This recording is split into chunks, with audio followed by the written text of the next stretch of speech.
मध्यकालीन भारत के चैप्टर 1 के नोट्स हम पढ़ चुके थे। अब आइए हम शुरू करते हैं एमसीक्यूज़ के साथ। पहला प्रश्न है, पैगंबर हज़रत मोहम्मद का जन्म हुआ था। इसका सही उत्तर है 570 ईस्वी में। मक्का सऊदी अरब में स्थित है। यहाँ पर 570 ईस्वी में इस्लाम धर्म के प्रवर्तक हज़रत मोहम्मद का जन्म हुआ था। इसी कारण यह स्थान मुस्लिम अनुयायियों का पवित्र तीर्थ स्थल है। इनकी मृत्यु 632 ईस्वी में हुई थी। अगला प्रश्न है, ये 1995 में पूछा गया था एमपीपीएससी प्री में। अगला क्वेश्चन है, मक्का कहाँ है?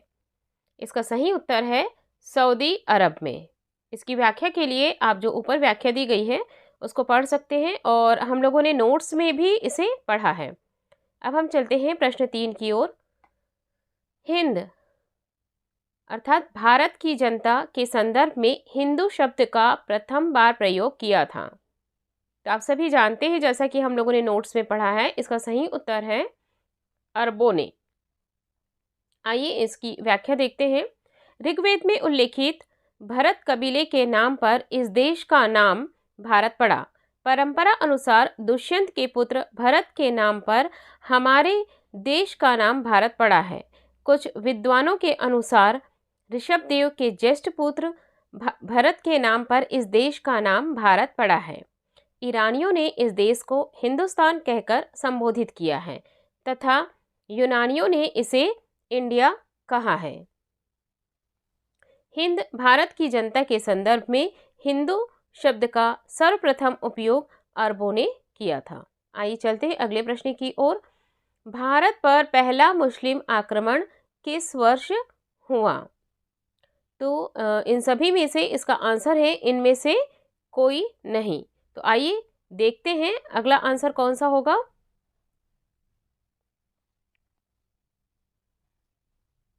और साथ में हम इसकी व्याख्या भी पढ़ेंगे।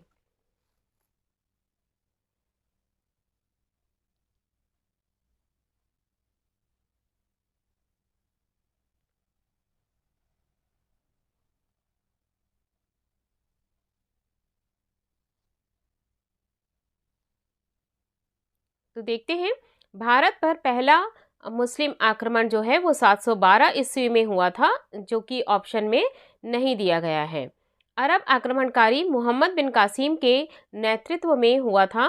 मोहम्मद बिन कासिम से पूर्व 711 ईस्वी में ही उबैदुल्ला ने के नेतृत्व में एक अभियान दल भेजा गया था, परंतु वह पराजित हुआ और मारा गया था। इराक के हाकिम अल हज्जाज ने मोहम्मद बिन कासिम के नेतृत्व में अरबों को सिंध आक्रमण करने के लिए भेजा। भारी संघर्ष के बाद अरबों ने 712 में सिंध पर विजय प्राप्त कर ली। उस समय सिंध पर दाहिर का शासन था। माफ कीजिएगा, फारसी ग्रंथ चचनामा से अरबों द्वारा सिंध विजय की जानकारी मिलती है। तो आइए अब चलते हैं अगले प्रश्न की ओर। अगला प्रश्न है, मोहम्मद बिन कासिम द्वारा सिंध की विजय कब हुई थी? अभी अभी हमने ऊपर की व्याख्या में पढ़ा है कि कब किया गया था, 712 ईस्वी में। तो इसका ऑप्शन सी जो है वो सही है। आगे चलते हैं प्रश्न 6 की ओर। भारत में प्रथम मुस्लिम आक्रमणकारी कौन था? बहुत ही आसान है, आप सभी को इसका उत्तर पता ही होगा। इसका आंसर है मोहम्मद बिन कासिम ने। ठीक है, अब अगले प्रश्न की ओर चलते हैं। अगला प्रश्न है प्रश्न 7। भारत पर सर्वप्रथम मुस्लिम आक्रमणकारी कौन थे? तो यहाँ है, इसका भी उत्तर है उत्तर सी, अरब के। भारत पर सर्वप्रथम अरबी मुसलमानों का आक्रमण 636-637 ईस्वी में हुआ था। यह आक्रमण खलीफा उमर के समय में बम्बई के निकट थाने पर हुआ था, परंतु यह आक्रमण असफल रहा। भारत का पहला सफल आक्रमण 712 ईस्वी में मोहम्मद बिन कासिम द्वारा किया गया। खलीफा अल-वाजीद के शासनकाल में यह आक्रमण हुआ था। कासिम के आक्रमण के समय सिंध का शासक दाहिर था, जिसने 712 ईस्वी तथा मुल्तान पर 713 को जीता था। अब हम चलते हैं अपने अगले प्रश्न की ओर। अगला प्रश्न है प्रश्न 8। मोहम्मद बिन कासिम था। कौन था मोहम्मद बिन कासिम था? अरबी था। मोहम्मद बिन कासिम एक अरबी था। वह इराक के राजा अल हज़्ज़ार का भतीजा और दामाद दोनों था। जिस समय उसने सिंध पर आक्रमण किया उसकी आयु मात्र 17 वर्ष थी। चलिए चलते हैं अगले प्रश्न की ओर। प्रश्न 9। चचनामा के अनुसार 6वीं और 7वीं शताब्दी में सिंधु देश की राजधानी क्या थी? जैसा कि हमने अपने नोट्स में पढ़ा है, उसकी राजधानी क्या थी? अरोड़ जो है वो उसकी राजधानी थी। आइए इसकी व्याख्या देखते हैं। चचनामा के अनुसार 6वीं और 7वीं शताब्दी में सिंधु देश अर्थात सिंध की राजधानी अरोड़ थी। ज्ञातव्य है कि चचनामा सिंध के इतिहास से संबंधित एक पुस्तक है। इस पुस्तक में चच राजवंश के इतिहास तथा अरबों द्वारा सिंध विजय का वर्णन किया गया है। आइए अब चलते हैं प्रश्न 10 की ओर। इनमें से कौन गजनी राजवंश का संस्थापक था? सभी जानते हैं, बहुत ही आसान है इसका उत्तर। किसने किया था? अल्पतगीन ने किया था। गजनी वंश का संस्थापक अल्पतगीन था। गजनी वंश का अन्य नाम यामिनी वंश भी था। अल्पतगीन ने गजनी को अपने राजधानी बनाया। इस समय उत्तर पश्चिम भारत में हिंदू शाही राजवंश का राज्य था, जिसका विस्तार हिंदू कुश पर्वतमाला तक था। अब जैसा कि ये प्रश्न दिया गया है, वैसे इस टाइप के प्रश्न जो है वो MPPSC में कम पूछते हैं, लेकिन जो लोग UPSC की तैयारी कर रहे हैं या UPPCS की तैयारी कर रहे हैं या अन्य स्टेट की तैयारी कर रहे हैं, वहाँ पर इस प्रकार का क्वेश्चन पूछा जाता है। तो आइए हम कर लेते हैं इसे भी। कथन ए दिया है, महमूद गजनी ने भारत पर 17 बार आक्रमण किए। वह भारत में, कथन जो उसका रीज़न दिया है वो दिया है कि वह भारत में स्थायी मुस्लिम शासन की स्थापना करना चाहता था।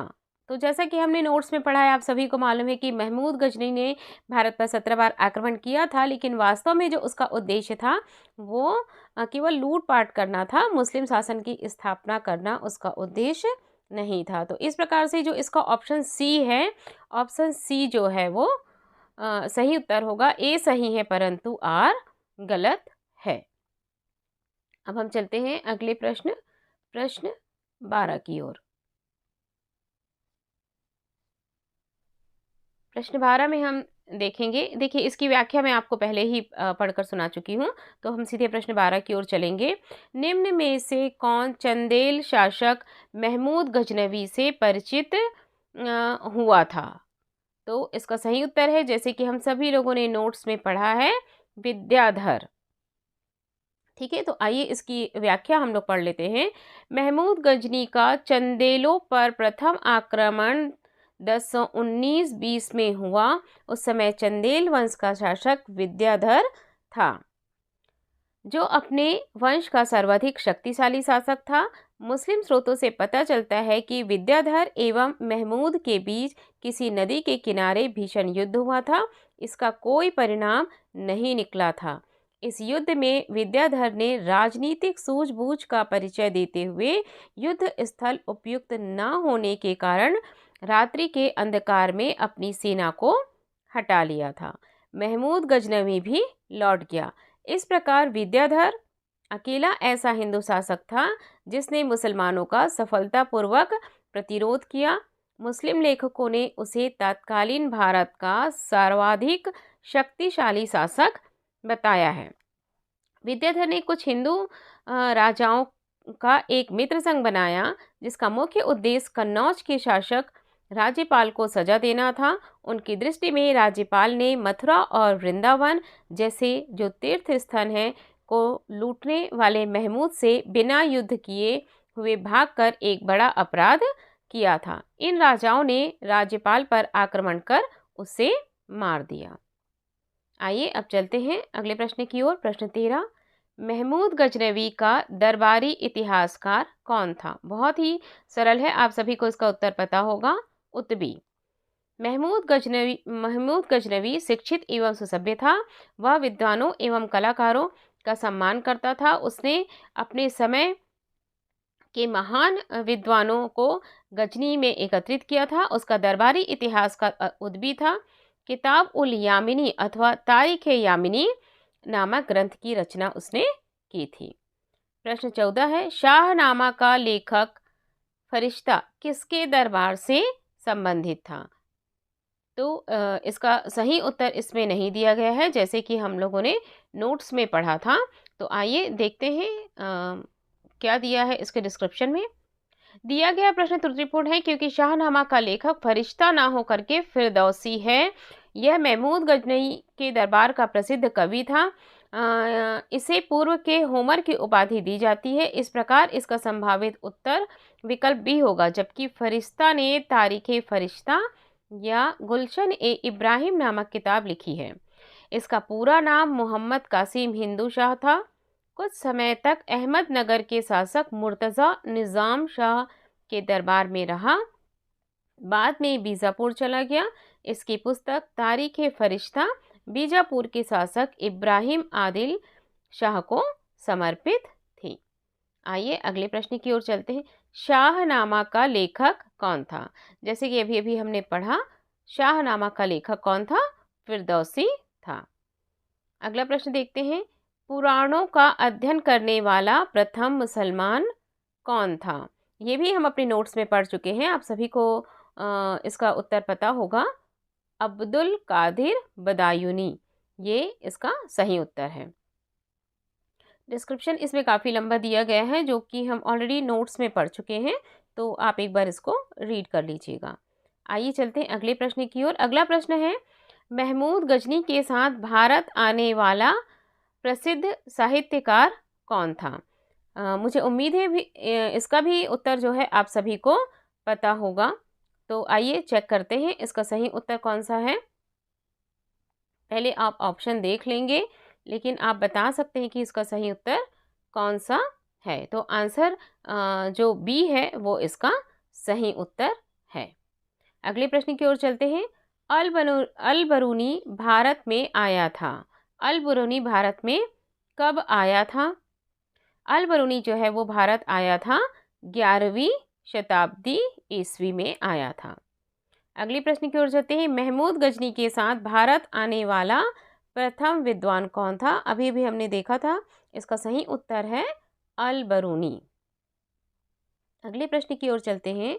निम्नलिखित स्थानों में से कौन अल बरूनी के संबंध में सही नहीं है? देखिए, कभी भी आप लोग जब प्रश्न पढ़ते हैं तो उसमें सही है सही नहीं है, इस पर थोड़ा सा ध्यान दिया करिएगा। तो इसका सही उत्तर है, वह एक धर्मनिरपेक्ष लेखक था। ये सही नहीं है। अगली प्रश्न की ओर चलते हैं। प्रश्न 21। निम्नलिखित में से किसने महमूद गजनी के हमले के बाद सोमनाथ मंदिर का पुनर्निर्माण किया? तो इसका सही उत्तर है भीमदेव। आइए देखते हैं इसका डिस्क्रिप्शन क्या दिया हुआ है। महमूद गजनवी के सोमनाथ मंदिर पर आक्रमण, जो कि 1026 में किया गया था, के समय यहाँ का शासक भीमदेव प्रथम था। महमूद मंदिर से अतुल संपत्ति लूट करके वापस लौट गया। महमूद गजनी के बाद भीमदेव प्रथम ने सोमनाथ मंदिर का पुनर्निर्माण करवाया था। चलते हैं अगले प्रश्न की ओर। किसने एक तरफ संस्कृत मुद्रा लेख के साथ चांदी के सिक्के निर्गत किए थे? बहुत ही आसान है इस प्रश्न का उत्तर, और इसका सही उत्तर है महमूद गजनवी, जो कि हम लोगों ने नोट्स में पढ़ा है। चलते हैं अगले प्रश्न की ओर। निम्नलिखित में से मध्य एशिया के किस शासक ने 1192 में उत्तर भारत को जीता था? जिसका सही उत्तर है शिहाबुद्दीन मोहम्मद गौरी ने। आइए देखते हैं क्या दिया है एक्सप्लेनेशन में। मध्य एशिया के शासक शिहाबुद्दीन मोहम्मद गौरी ने 1192 में उत्तर भारत को जीता। शिहाबुद्दीन मोहम्मद गौरी का प्रथम आक्रमण 1175 ईस्वी में मुल्तान पर हुआ और 1205 ईस्वी तक वह साम्राज्य विस्तार अथवा पूर्व विजित राज्य की रक्षा के लिए भारत पर चढ़ाई करता रहा। उसने 1175-76 ईस्वी में मुल्तान और मुल्तान और उच्च पर आक्रमण किया। 1178 में गुजरात आक्रमण किया और 1191 में पृथ्वीराज चौहान के साथ तराइन की लड़ाई लड़ी। इस युद्ध में मोहम्मद गौरी पराजय हुआ। तथापि तराइन के दूसरे युद्ध में पृथ्वीराज की हार हुई और उसके साथ ही एक केंद्रीय मुस्लिम राजनीतिक व्यवस्था स्थापित हुई जो एक समय तक बनी रही। अगले प्रश्न की ओर चलते हैं। प्रश्न 24 है, मोहम्मद गौरी को सबसे पहले किसने पराजित किया था? तो इसका उत्तर है भीम द्वितीय ने। 1178 ईस्वी में मोहम्मद गौरी ने गुजरात पर आक्रमण किया, किंतु मूलराज द्वितीय या भीम द्वितीय ने अपने योग्य और महिला साहसी विधवा माँ नायिका देवी के नेतृत्व में आब पर्वत के निकट गौरी का मुकाबला किया, उसे परास्त कर दिया और यह गौरी की पहली पराजय थी। तो चलिए चलते हैं अगले प्रश्न की ओर। अगला प्रश्न है, मोहम्मद गौरी ने जयचंद को किस युद्ध में पराजित किया था? बहुत ही महत्वपूर्ण प्रश्न है ये। इसका सही उत्तर है चंदावर के युद्ध में 1194 में। 1194 में चंदावर के युद्ध में मोहम्मद गौरी ने कन्नौज के गहड़वाल राजा जयचंद को पराजित किया था। चंदावर वर्तमान फिरोजाबाद जिले में यमुना के तट पर स्थित है। आइए चलते हैं अगले प्रश्न की ओर।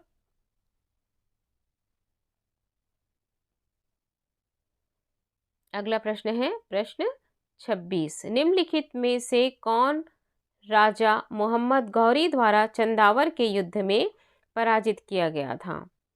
तो इसका सही जवाब आप सभी को मालूम होगा, जयचंद।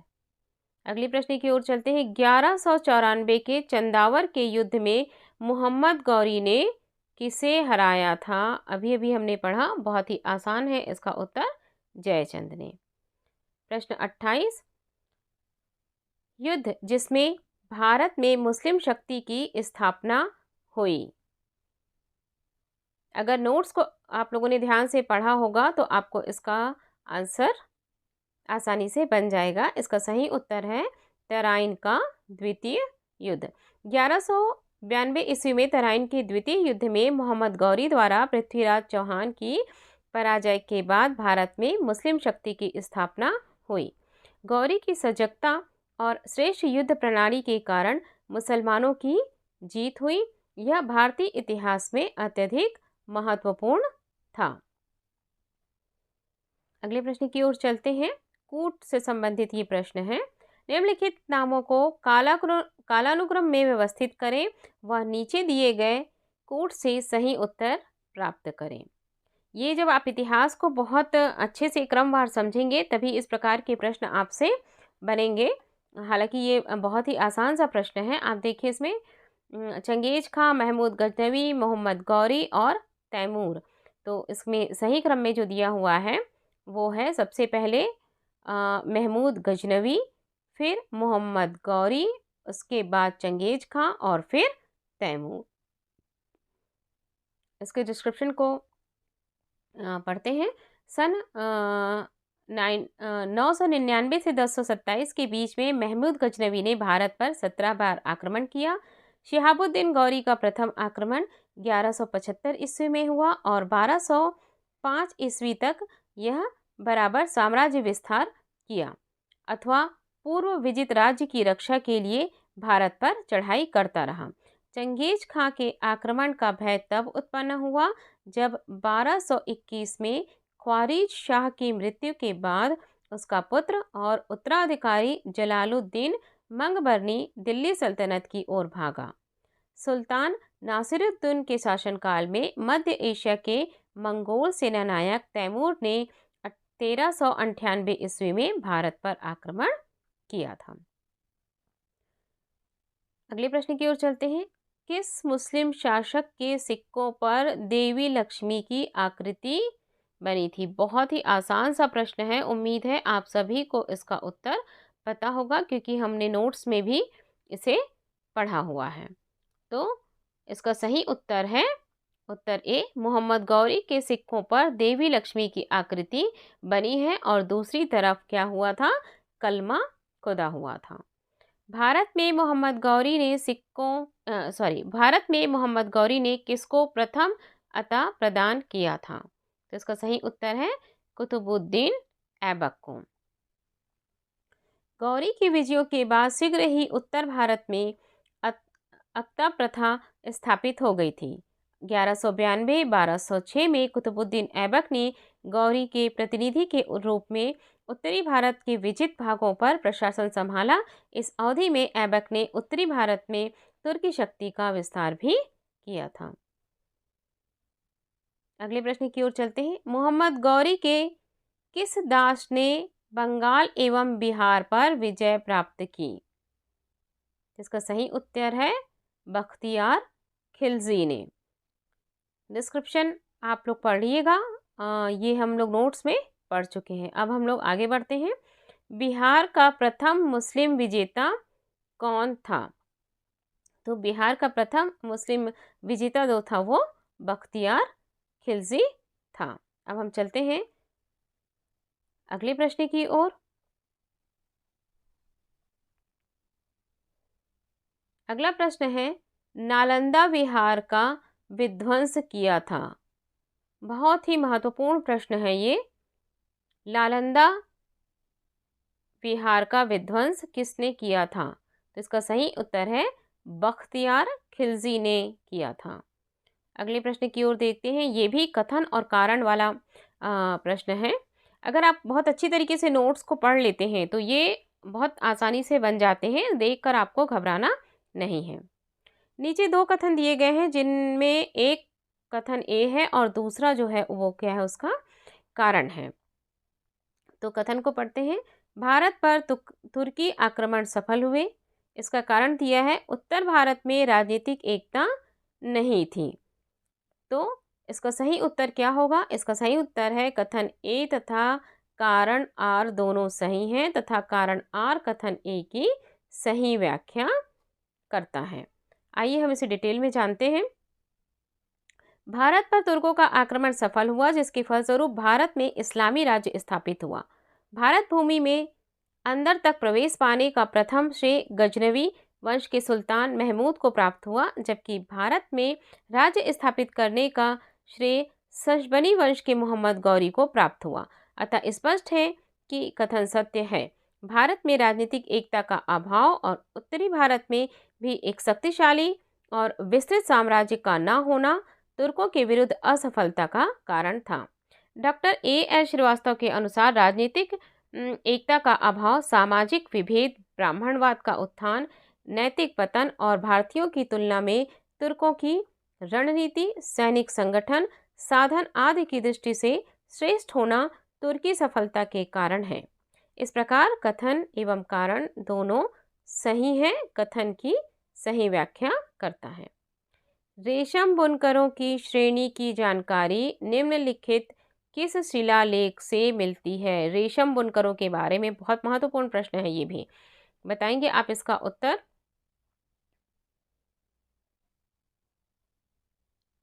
तो इसका सही उत्तर है उत्तर ए, दशपुर। दशपुर शिलालेख कुमारगुप्त के शासन काल का है। आपको ये भी याद रखना है जो जो महत्वपूर्ण शिलालेख जो आएंगे वो किसके शासन काल का है, कहाँ है और उन शिलालेखों में क्या वर्णित है। तो दशपुर शिलालेख कुमारगुप्त के शासनकाल का है। इस लेख में कुमारगुप्त का राज्यपाल बंधुवर्मा का उल्लेख मिलता है। इसमें सूर्य मंदिर के निर्माण का उल्लेख मिलता है। यहाँ से प्राप्त लेख में पट्टावाय श्रेणी अर्थात रेशमी सूत बुनने वालों की समिति तथा इंदौर लेख में तौलिक श्रेणी का उल्लेख मिलता है। तो इस प्रकार से हम लोगों ने मध्यकालीन इतिहास का जो प्रथम चैप्टर है उसको कंप्लीट कर लिया। अब अगले वीडियो में हम दिल्ली सल्तनत यानी कि गुलाम वंश के बारे में पढ़ेंगे।